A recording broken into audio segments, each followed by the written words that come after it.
সম্মানিত ভিউয়ার্স, আসসালামু আলাইকুম। আজকে আপনাদের সাথে একটি অভিজ্ঞতা শেয়ার করব। আমরা যেই ভুলটা করেছি যেন আপনারা সেই ভুলটি না করেন। কিশোরগঞ্জ থেকে এক পাইকারের মাধ্যমে একটি ফার্ম থেকে আমরা 250টা মিশরি ফার্মি মুরগি ক্রয় করতে চাই। মুরগিগুলো মাশাআল্লাহ দেখতে অনেক সুস্থ ছিল।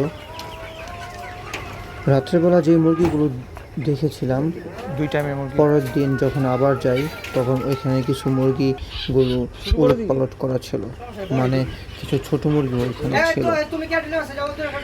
যখন জিজ্ঞাসা করা হয় তখন কতগুলো মুরগি ভাই 300 মুরগি আছে। বেছে বেছে সবগুলো ভালোগুলো মুরগি আমাদেরকে দিবে বলেছিল। সঠিক সময় ভ্যাকসিন করা আছে, আমাদেরকে ভ্যাকসিন করতে হবে না বাসায় গিয়ে। ঠিক ওনাদের এই কথা শুনে আমরা কিশোরগঞ্জ থেকে মুরগি নিয়ে রওনা হই।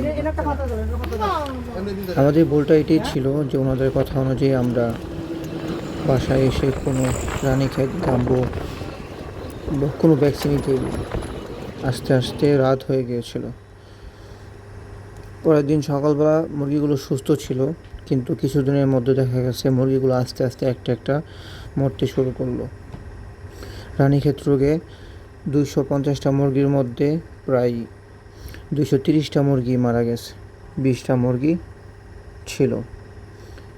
আপনারা মুরগি কেনার সময় অবশ্যই সাবধানে পরিচিত কারো কাছ থেকে মুরগি কিনবেন, যাতে আমাদের মতো প্রতারিত না হন।